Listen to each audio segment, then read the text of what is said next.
삼국통일과 원효 38화 사법계 편이 이어집니다. 진리는 크지도 않고 작지도 않으며 빠르지도 않고 느리지도 않으며 움직이는 것도 아니고 고요함도 아니고 하나인 것도 아니고 여럿인 것도 아니다.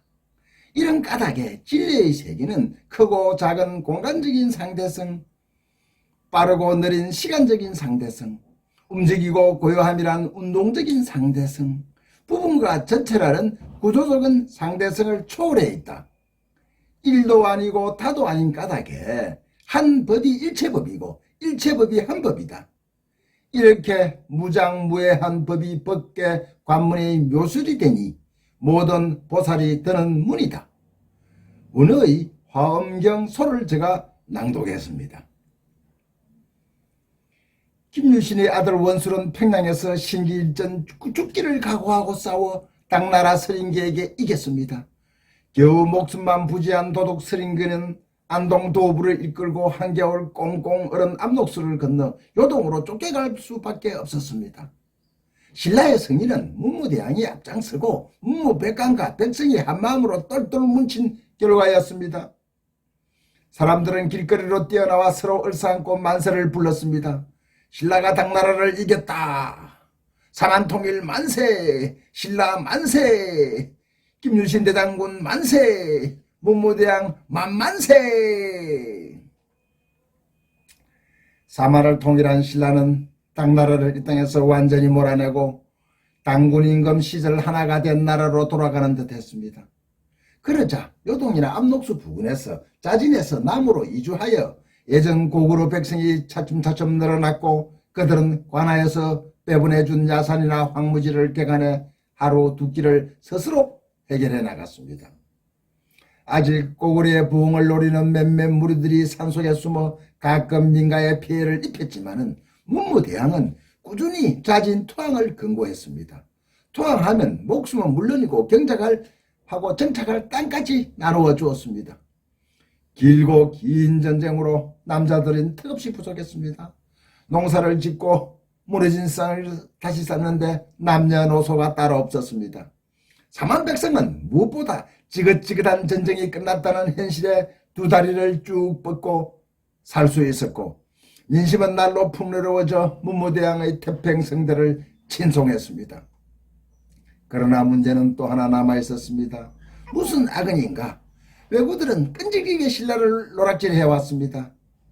야밤을 틈타 동해안 기장이나 남해안 김영, 김해를 말합니다. 황산강을 타고 출몰하는 왜구는 이제 신라의 제일 골치 아픈 적이 되어 있었습니다. 왜구들은 곳곳에 첩자를 풀어두어 경계가 조금만 소홀하면 신속하게 마을을 급습해 치고 빠지는 전략으로 노락질을 일삼았습니다. 사타구니에 훈도시 하나 달랑찬 왜구들은 더욱 대담해져 부녀자나 어린아이를 잡아가기도 했고 반항하면 죽이기도 했습니다. 마을마다 순번을 정해 파수를 쓰고 뻥아불이 오르면 인근 산속으로 신속하게 대피를 해야 목숨을 구할 수 있었습니다. 왜구들은 집요하게 양민을 괴롭혔고 문무대왕은 콜머리를 앓았습니다. 몇 번이나 외국에 사신을 보내 외국의 진압을 요구했으나 별 효과가 없었습니다. 오죽했으면 문무대왕은 짐이 죽으면 호국령이 되어 왜구를 퇴치하겠으니 동해바다에 수상해달라고 미리 유언을 할 정도였습니다. 한편 원호는 부곡마을을 찾았습니다. 사복의 어머니 장례를 치르고는 처음입니다.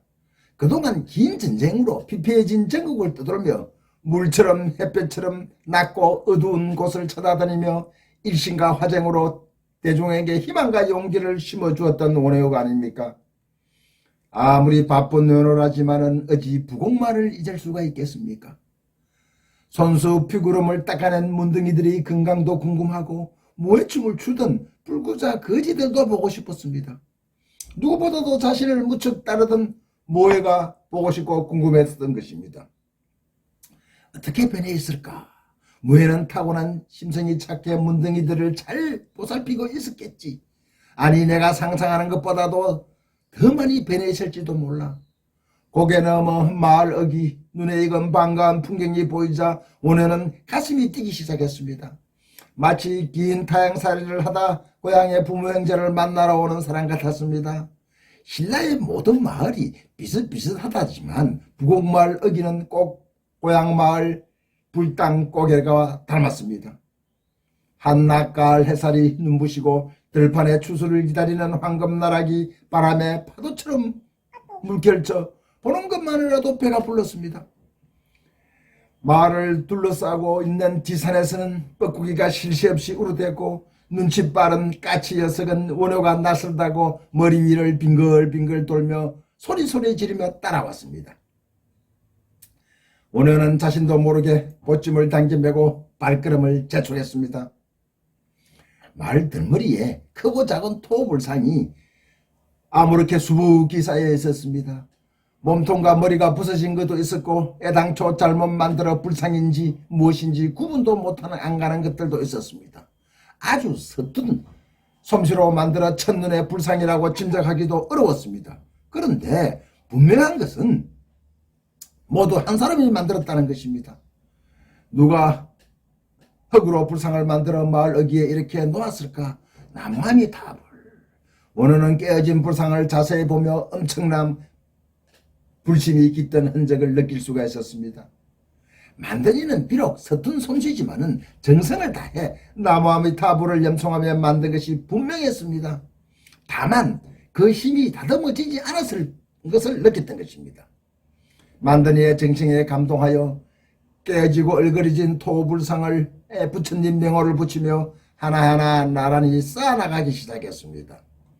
나무 간샘보살 마살, 나무 대세지보살 마살, 나무 천수보살 마살, 나무 여인보살 마살, 나무 대륜보살 마살, 나무 본사 아미타불. 나무를 태워 숯을 만들어 하나하나 집안을 하고 삼배를 올렸습니다. 깨어진 불상을 다 정리하고 나니 천불탑은 아니지만은 아담한 모양의 불탑이 마을 입구에 자리 잡았습니다. 저만을 하고 불탑을 다 쏜 원효는 두 손을 탈탈 들며 아주 만족해했습니다. 이제 신라 땅이 불국정토로 변해가는구나. 나무하니 타불. 10년이면 강산도 변한다 했나 부곡은 강산이 두 번이나 변해 있었습니다. 황무지나 다름없던 들판은 농가밭으로 변해 있었고 잘 익은 벼들이 황금빛으로 물들어 추수를 기다리고 있었습니다. 원효가 처음 부곡마을을 찾았을 땐 이곳에는 사람 죽은 시체가 하나 있었고 들깨와 까마귀 떼가 서로 먹이 싸움을 하고 있던 곳이었습니다. 이제는 논으로 변해져 있었고 새들을 쫓는 아이들의 목소리가 무척이나 야무졌습니다. 정말 20년 전과는 비교할 수 없는 풍경들이었습니다. 사람들의 옷차림도 많이 변해져 있었습니다. 옛날은 짐승의 틀가죽이나 가마니 조각을 걸치고 다녔는데 이제 삼배나 천으로 짠 하얀 바지 저고리를 입고 있었고 머리도 잘 빗어 올리거나 따 모두 다 남자들은 머리에 두건을 썼습니다. 멀리서 부곡마을 사람들의 변한 모습을 지켜보던 원효는 가슴속에 솟아오르는 한심에 뿌듯했습니다. 원효는 마을을 한눈에 볼 수 있는 높은 곳으로 올라갔습니다. 그 옛날 무예를 처음 만나 이름을 지어주고 사법계를 설하던 자리였습니다. 그 자리에 앉고 보니 마음이 이렇게 편안할 수가 없었습니다. 잔디밭에 앉아 하늘을 올라다 봤습니다. 반난 하늘은 높고도 높았고 산마루 넘어서 토실토실 살찐 뭉게구름이 모락모락 하늘로 피어올랐습니다. 구름은 모였다 흩어지기를 반복하며 소가 되었다가 금방 토끼가 되었다가 사람이 되고 쌀밥이 되고 부처가 되기도 하고 무척 변화무상했습니다. 구름 모양 원호의 마음도 머무름이 없이 흐르고 흘렀던 것입니다. 한참 구름 산매경에 빠져있던 원호를 깨운 것은 까치 두 마리였습니다. 아까부터 원호를 따라오며 낯설다고 까작까작 찌스대던 놈들입니다. 원호는 빙글에 미소를 짓고 다시 눈을 감았습니다. 이번에는 편근을 버리고 천안으로 까치를 보았습니다. 손을 뻗자 까치가 다가왔습니다. 녀석은 머리와 꼬리를 흔들며 먹을 것을 졸랐습니다. 까치가 사람들 가까이 온다고 하지만은 이렇게 손에 앉는 것은 보기 힘든 일입니다. 원효가 머리 위로 손을 뻗자 잘 익은 감이 금방이라도 떨어질 듯 매달려 있었고 앉은 자리에서 손을 뻗어 감 하나를 땄습니다. 두 손으로 연실을 자르자 붉은 속살을 들이려며 두 조각이 났습니다. 한 입 베어 물었습니다. 꿀맛이었습니다. 남은 반쪽을 까치에게 주었습니다. 까치는 고개를 아래 위로 흔들며 다가와 연실을 쪼았습니다.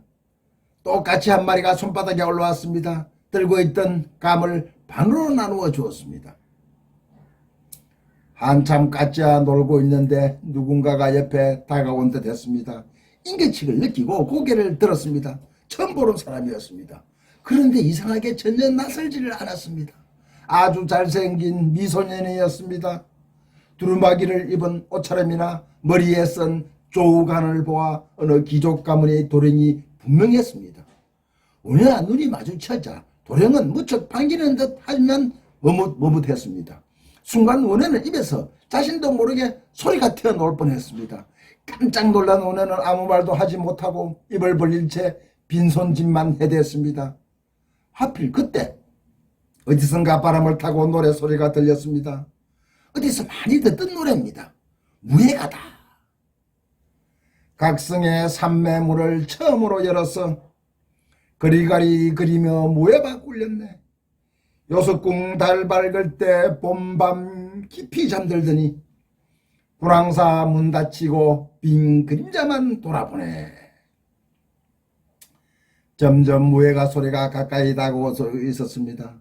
은효가 잠시 도령을 옆에 두고 머뭇거리는 사이 어디서 날아왔는지 수백 마리의 까치들이 빙 둘러싸고 빙글빙글 돌며 무예가를 불러댔습니다. 은효는 멋쩍은 표정으로 힐끔힐끔 도령을 쳐다보며 무예가를 따라 불렀습니다. 그만 새까맣게 몰래던 까치들에게 원효는 둘러싸이고 말았습니다.